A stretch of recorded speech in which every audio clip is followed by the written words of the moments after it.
बिस्मिल्लाहिर्रहमानिर्रहीम। अस्सलामुअलैकुम। उम्मीद है आप सब लोग खैरियत से होंगे, अपने घरों पर महफूज होंगे। अल्लाह पाक आप सबको खैर आफियत से रखे, आमीन। Industrial pharmacy and quality control, इसमें आज हमारा लेक्चर है बच्चे, लेक्चर नंबर 6 एंड 7।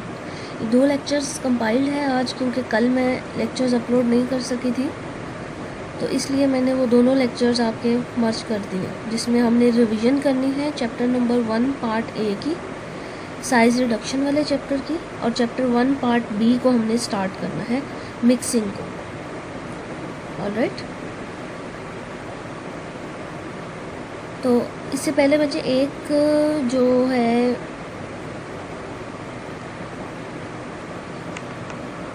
चैप्टर हमारा 1 पार्ट ए, आप उसको ओपन कर लेंगे सबसे पहली बात। ठीक है, हम 1 बाय 1 उस चीज़ को देखते जाएंगे, रिवाइज करते जाएंगे। ठीक है, टेस्ट मैंने आपको बताया हुआ है, सैटरडे वाले दिन 10:30 पर आपका टेस्ट स्टार्ट होगा, यानी tomorrow 10:30। Alright,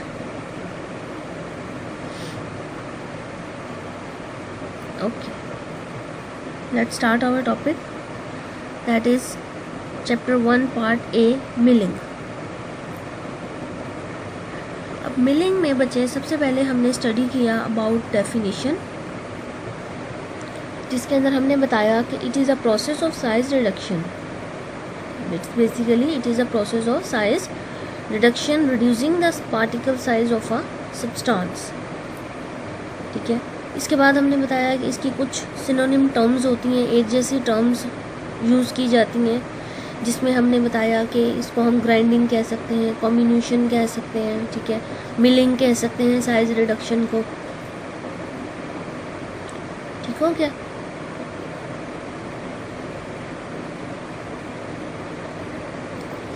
then we study different processes of size reduction, general processes of size reduction, जिसके अंदर हमने देखा कि हम कटिंग कर सकते हैं, चॉपिंग कर सकते हैं, ग्राइंडिंग कर सकते हैं, क्रशिंग कर सकते हैं, मिलिंग कर सकते हैं, माइक्रोनाइजिंग कर सकते हैं। ये सारे प्रोसेस अडॉप्ट करके हम साइज़ को, पार्टिकल साइज़ को रिड्यूस कर सकते हैं। ठीक हो गया? देन हमने देखा कि सिलेक्शन ऑफ प्रॉपर इक्विपमेंट हम किस तरह करते हैं।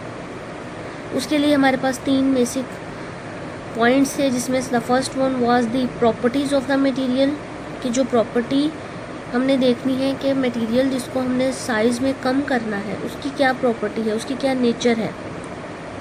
कहीं वो टेम्परेचर से अफेक्ट ना हो, कहीं वो उसकी जो प्रोसीजर है, हमारा टाइम है, जितना टाइम में हमने करना है, उस चीज़ से अफेक्ट ना हो। Particle size, initially particle size कितना है, स्टार्ट करने से पहले पार्टिकल का साइज़ ज़्यादा है या कम है। फिर डिग्री ऑफ साइज़ रिडक्शन, कि हमें किस डिग्री, किस लेवल तक साइज़ रिड्यूस चाहिए। आया कि हमें पाउडर चाहिए, हमें ग्रेन्यूल चाहिए, हमें बिल्कुल फाइन पाउडर चाहिए, ठीक है, कोर्स पाउडर चाहिए, खुदरा खुदरा सा चाहिए। तो ये डिपेंड करेगा कि हमें किस तरह का पाउडर चाहिए। फिर हमने कुछ एप्लीकेशंस देखी, फार्मास्यूटिकल एप्लीकेशंस, जिसमें हमने सॉल्युबिलिटी को स्टडी किया, फिर हमने एक्सट्रैक्शन प्रोसेस को स्टडी किया, देन डिसोल्यूशन टाइम को देखा, जो कि इंक्रीज करता है टाइम फॉर डिसोल्यूशन, जल्दी डिज़ोल्व हो जाती हैं चीज़ें अगर साइज़ को हम रिड्यूस करें तो। फिर ब्लेंडिंग और मिक्सिंग इन्हांस हो जाती है, बढ़ जाती है। Therapeutic effectiveness of drug is increased due to reduced particle size. Then rate of drawing,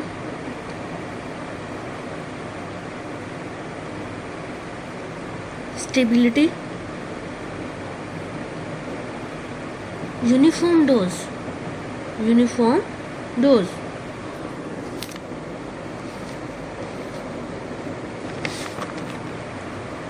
then uniform weight, physical appearance and absorption of drug, rate of absorption of drug। ठीक है, ये हमने एप्लीकेशंस देखी थी, कुछ एडवांटेजेस देखी थी size reduction की। देन हमने देखा अबाउट डिसएडवांटेजेस। उसमें हमने सबसे पहले देखा कि वोलेटाइल कंटेंट का लॉस हो जाता है, कि अगर कोई इवेपोरेट होने वाली चीज़ है तो वो लॉस हो जाएगी, वो ख़त्म हो जाएगी, वो हमें नहीं मिलेगी, ड्रग का एक्टिव ख़त्म हो जाएगा। फॉर एग्ज़ाम्पल क्लोव है, ठीक है, लौंग है, कैरावे, ज़ीरा है, और इसके अलावा कुछ और आपने पढ़ी है फार्माकोग्नोसी में वोलेटाइल ड्रग्स। तो अगर हम उसको यूज़ करते हैं और उसके लिए हम ग्राइंडिंग करते हैं, साइज़ को रिड्यूस करते हैं, तो उनके एक्टिव जो हैं वो हैवी ग्राइंडिंग से ख़त्म हो जाते हैं, डिस्ट्रॉय हो जाते हैं। इसलिए हम ये ऐसी जो ड्रग्स हैं उनके लिए हम हैवी ग्राइंडिंग नहीं करते।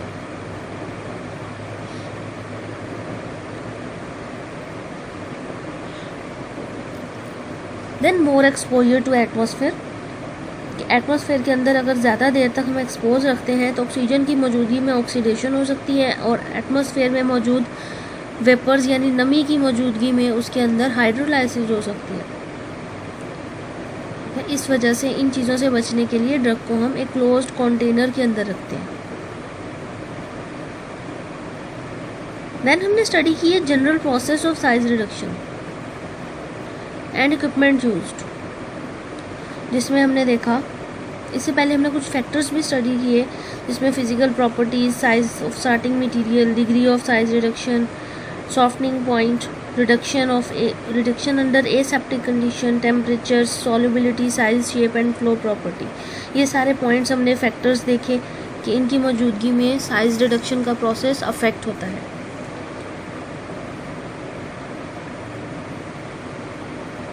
देन हमने साइज रिडक्शन को क्लासीफाई किया, इसके ऑपरेटर्स को डिस्कस किया, जिसके अंदर हमने देखा कि साइज रिडक्शन दो तरह से हम कर सकते हैं, either by manually by using our hand, और either by mechanically on large scale by using different machines, different operators, mills जिनको हमने कहा था। स्मॉल स्केल के ऊपर हमने जब साइज रिडक्शन की तो हमने उसमें तीन तरह से पढ़ा।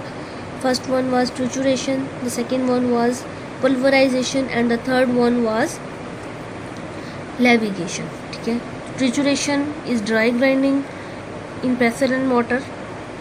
इसको वजह जब हमने स्टडी किया था ना ट्रिचुरेशन को, इसमें एक बाय मिस्टेक जो है स्टील पेसल एंड मोटर और पोर्सलिन पेसल एंड मोटर जब हमने डिस्कस किया, ठीक है, इस टॉपिक में भी पेसल एंड मोटर का वर्ड आया है। इसके अलावा हमने जब आगे क्लासीफाई किया ऑपरेटर्स को, वहाँ पर भी आएगा ये वर्ड।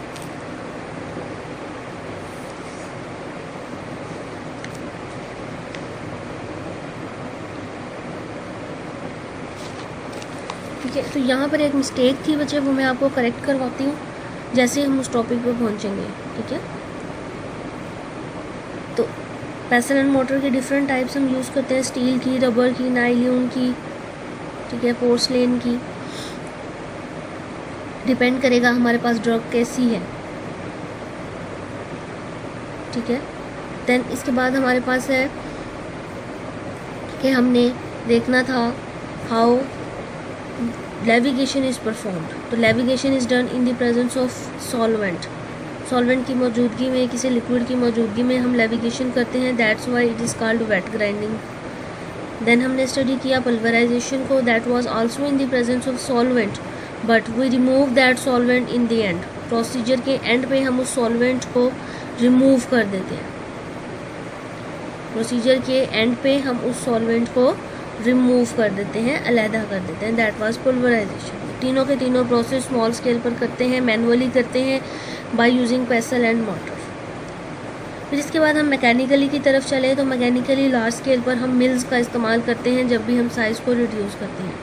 इसी तरह हमने डिफ़ाइन भी किया मिलिंग को कि size reduction on large scale by using different machines और mills is called milling.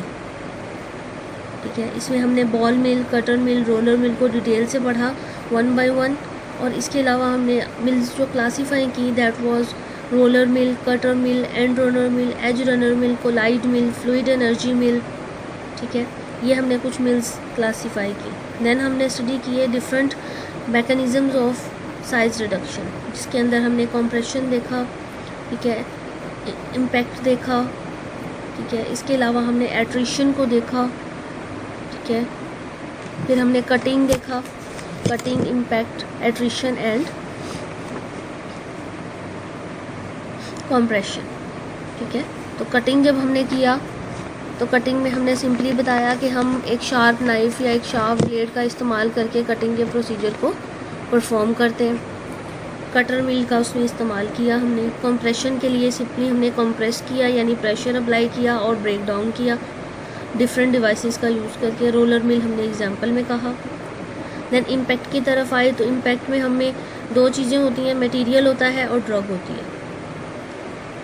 Material होती है और ऑब्जेक्ट होती है, यानी वो डिवाइस जिसको हमने साइज़ को रिड्यूस करने के लिए इस्तेमाल करना है। That could be a hammer. तो या तो हम हैमर को ड्रग के ऊपर मारेंगे या ड्रग को हैमर के ऊपर स्ट्राइक करेंगे, यानी कि या तो हैमर मूविंग है और हमारी जो ड्रग है वो स्टेशनरी है, या फिर हमारी हैमर जो है वो स्टेशनरी है और ड्रग मूविंग है। अगर ड्रग मूविंग है तो हम हिट करेंगे उसको हैमर के ऊपर, और अगर हैमर मूविंग है तो हैमर को हिट करेंगे ड्रग के ऊपर, ठीक है। Hitting a stationary material by moving the object at high speed, या hitting the moving material by stationary object at high speed. Hammer mill इसकी एग्जांपल थी। देन एट्रिशन की तरफ आएंगे तो process in which the material is subjected to the pressure like compression but both the surfaces moves relative to each other. जैसे मैंने आपको बताया था कि जब हम हाथों को रब करते हैं तो एक हाथ आगे है एक पीछे है, तो इस तरह फ्रंट और back to and fro movement जो होती है शेयर फोर्स क्रिएट करती है, और ये एट्रिशन के अंदर ही परफॉर्म होता है। इसके लिए बॉल मिल और फ्लूइड एनर्जी मिल जो है वो इस्तेमाल होती है। फिर बॉल मिल की हमने डिटेल पढ़ी, इसकी कंस्ट्रक्शन देखी कि इसके अंदर एक वेसल होती है, फिर वेसल के अंदर बॉल्स होती हैं और इसके साथ इसका एक मेटल का फ्रेम होता है। बॉल्स जो हैं वो मटेरियल को साइज़ को रिड्यूस करने के लिए इस्तेमाल की जाती हैं। हम मैकेनिकली भी इसको रोटेट करवा सकते हैं और मैनुअली भी रोटेट करवा सकते हैं। देन इसके बाद हमने देखा about different methods of size reduction के हम कटिंग स्लाइसिंग कर सकते हैं।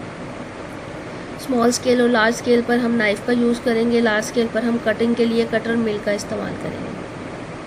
फिर ब्रूजिंग और कंट्यूजन हमने देखा, तो ब्रूजिंग और कंट्यूजन में बच्चे हमने देखा कि हमने साइज़ को रिड्यूस कर देना है, साइज़ को कम कर देना है, लेकिन बार बार किसी चीज़ से स्ट्राइक करवा के, ठीक है, बार बार किसी चीज़ से उसको स्ट्राइक करवाना है, हिट करवाना है। तो स्मॉल स्केल पर इसके लिए हमने यूज़ किया था पेस्टल एंड मोटर। तो यहाँ पर जो पेस्टल एंड मोटर थे बच्चे दो डिफरेंट टाइप्स के थे, पोर्सलेन और स्टील। तो स्लाइड में मिस्टेक हो गई थी कि जो पोर्सलेन पेस्टल एंड मोटर था that is used for acidic drugs and steel pastel and motor is used for tannin drugs, not used for tannin drugs. ये मैं यहाँ मेंशन भी कर रही हूँ, ये आपने जिस चीज़ को करेक्ट करना है, ठीक है। ये मिस्टेक हो गई थी आपको लेक्चर डिलीवर करते हुए, ठीक है। Porcelain pestle and mortar not used for acidic drugs, and steel, pestle and mortar not used for tannin drugs.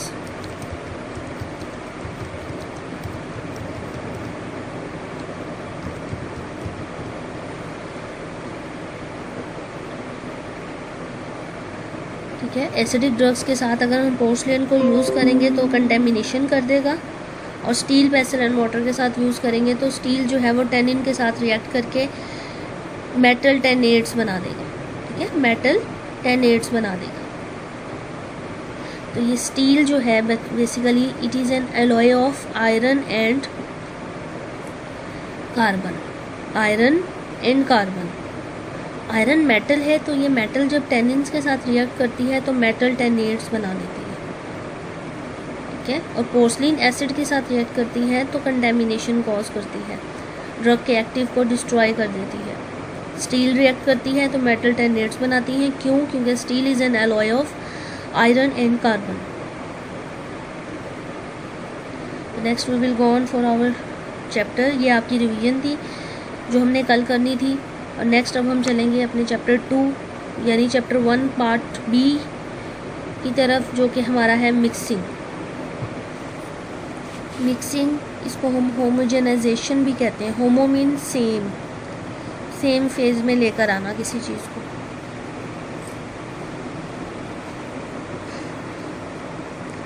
ठीक है, मिक्सिंग हम परफॉर्म करते हैं इंडस्ट्री में। इस तरह मुख्तलिफ ऑपरेटर्स हम स्टडी करेंगे किस तरह से ये यूज़ होते हैं। What is the definition of mixing? Basically it is defined as the process in which, एक ऐसा प्रोसेस जिसके अंदर दो या दो से ज़्यादा components, 2 or more than 2 components in a separate और roughly mixed condition, कि या तो वो सेपरेट हैं या वो मिक्स ही नहीं हुए हैं, रफली मिक्सड है। ठीक है, यानी जैसे वो मटेरियल था उसी तरह से पड़ा है, सेपरेट या फिर वो रफली मिक्सड है। Are treated in such a way that, इस तरह से उनको ट्रीट करना है कि each particle of one ingredient, हर इंग्रेडिएंट का particle lie adjacent to each other. Adjacent कहते हैं क्लोज, ठीक है, close to each other. Adjacent particle of the other component. जैसे नमक और चीनी को अगर हम मिक्सिंग में लेकर आए तो इस तरह से होती है मिक्सिंग कि जहाँ पर चीनी के कंपोनेंट्स हैं साथ साथ एक कंपोनेंट चीनी का है तो एक कंपोनेंट नमक का हो, फिर इसी तरह से this is called adjacent particles of one and the other. तो हमने प्रॉपरली चीज़ों को मिक्स करना होता है। This is called mixing. This process में involve the mixing of gases, liquid और सॉलिड। या गैसेस भी, लिक्विड भी और सॉलिड, तीनों चीज़ों के लिए हम इस चीज़ को इस्तेमाल कर सकते हैं। Then types of mixtures. Types of mixtures, number 1 is positive mixture, then negative mixture and then neutral mixture. Positive mixtures are formed from the material such as gases और मिजिबल लिक्विड। मिजिबल कहते हैं जो हल हो सकते हैं। Which mix spontaneously and reversibly. जो spontaneously मतलब फ़ौरन से, एंड इरिवर्सिबली यानी कि पीछे की तरफ बैक नहीं जा सकते, इनको हम अलहदा नहीं कर सकते डिफ्यूजन के ज़रिए। डिफ्यूजन का प्रोसेस इसमें हम परफॉर्म करवाते हैं। ठीक है, और एक परफेक्ट मिक्सचर बनता है। परफेक्ट मिक्सचर इसके अंदर हमें हासिल होता है। There is no need of energy to work. Simply चीनी और पानी का सोल्यूशन बनाएं, नमक और पानी का सोल्यूशन बनाएं, हम मिक्स करके छोड़ देंगे तो वो स्पॉन्टेनियसली बन जाएगा, इरिवर्सिबल होगा, यानी हम उसको फ़ौरन से अलहदा नहीं कर सकते। अगर हम अलहदा करेंगे तो कोई ना कोई चीज़ लॉस हो जाएगी उसमें। स्पॉन्टेनियस होता है, फ़ौरन हो जाता है, इरिवर्सिबल होता है यानी बैक नहीं जा सकता। एक बार बनाकर छोड़ देंगे, किसी एनर्जी की ज़रूरत नहीं है इस मिक्सचर को हमें बरकरार रखने के लिए। तो ये कहलाता है पॉजिटिव मिक्सचर। नेगेटिव की तरफ चलें तो with negative mixture the component will tend to separate out. जो कंपोनेंट्स हैं वो अलहदा होना शुरू हो जाते हैं। If this occur quickly the particle will separate. अगर ये क्विकली हो जाए तो पार्टिकल अलहदा हो जाएंगे, unless continuously agitated to keep them disperse. तो इनको हमें मुसलसल एजिटेट करना पड़ता है डिस्पर्स रखने के लिए। सिंपल सी एग्जांपल, हम जब भी सस्पेंशन बनाते हैं, जब भी इमल्जन बनाते हैं, ठीक है, इमल्जन की एग्जांपल भी आप यहाँ देंगे। ठीक है, सस्पेंशन एंड इमल्जन, ठीक है, इमल्जन भी और सस्पेंशन भी, ये दोनों जो है हमारे पास एग्जांपल है नेगेटिव मिक्सचर की।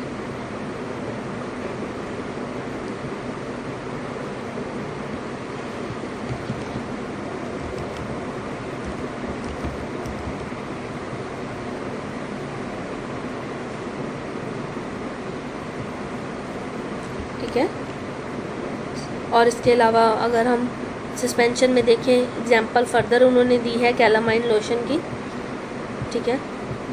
और इमल्जन में हम इमल्सिफाइंग वैक्स, क्रीम, ऑइंटमेंट कुछ भी कह सकते हैं। तो ये हमारे पास हो जाएगा एक ऐसा मिक्सचर जिसको हम कहेंगे कि ये नेगेटिव मिक्सचर है, ठीक है। इसको हमें बरकरार रखने के लिए इसे हिलाने की ज़रूरत पड़ती है। ये अपनी हालत को बरकरार नहीं रखता, लिक्विड फॉर्म में होगा और हमें इसको हिलाने की ज़रूरत पड़ती है।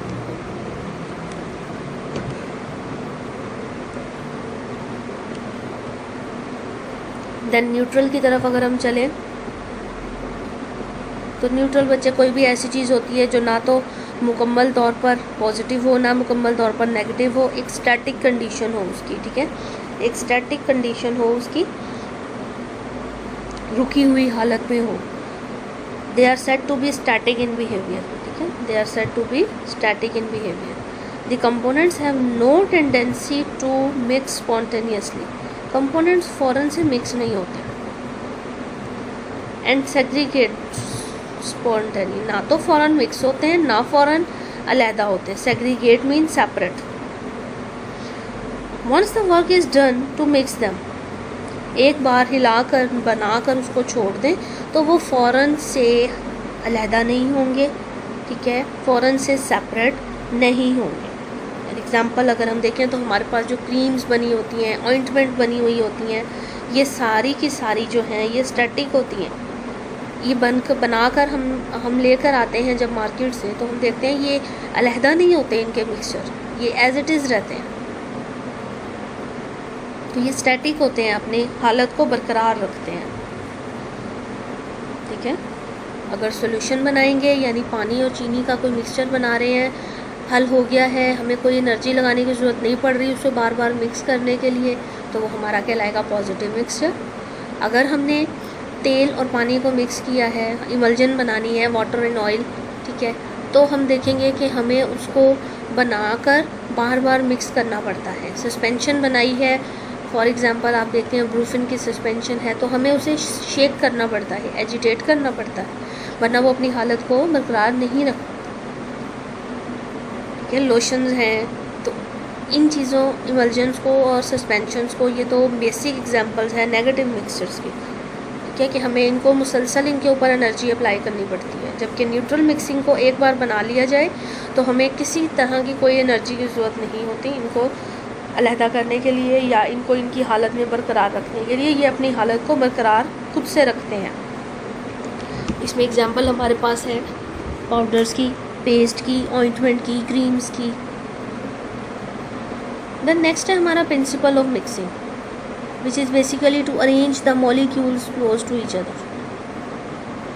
3 पॉसिबिलिटीज़ होंगी। The first possibility is the particles are not mixed at all. Particles बिल्कुल मिक्स नहीं हैं, दे आर सेपरेटेड। या दूसरी पॉसिबिलिटी होगी पार्टिकल्स रफली मिक्सड हैं। तीसरी पॉसिबिलिटी होगी प्रॉपरली मिक्सड है। किस तरह से? पार्टिकल्स मिक्स नहीं हुए, एक ही जगह पर स्टे है उनका। दूसरी प्रॉपर्टी में हम देखेंगे प्रॉपरली मिक्सड हैं, सारे particles adjacent to each other. ये देख लें एडजेसेंट, एक पार्टिकल ये है, दूसरा ये है, फिर इसके साथ ये पार्टिकल है, फिर यहाँ पार्टिकल है, एडजेसेंट टू ईच अदर मौजूद है। और थर्ड वन में देखेंगे कि रफली मिक्सड है, कहीं पर पार्टिकल बहुत ज़्यादा है, कहीं पर कम है। तो ये 3 कंडीशन हमारे पास अराइज होती हैं, ठीक है, जब भी हम स्टडी करते हैं अबाउट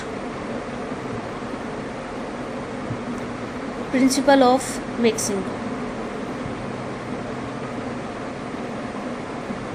तो ये बच्चे आज का आपका लेक्चर है, इसको आपने अच्छे से नोट डाउन करना है, अच्छे से लिखना है, और फिर कल के लिए जो हमारा टेस्ट है बच्चे ग्रुप में भी आपको अनाउंस कर दिया जाएगा अभी, तो कल के टेस्ट के लिए आपने प्रिपेयर रहना है। Thank you so much. अल्लाह हाफ़िज़।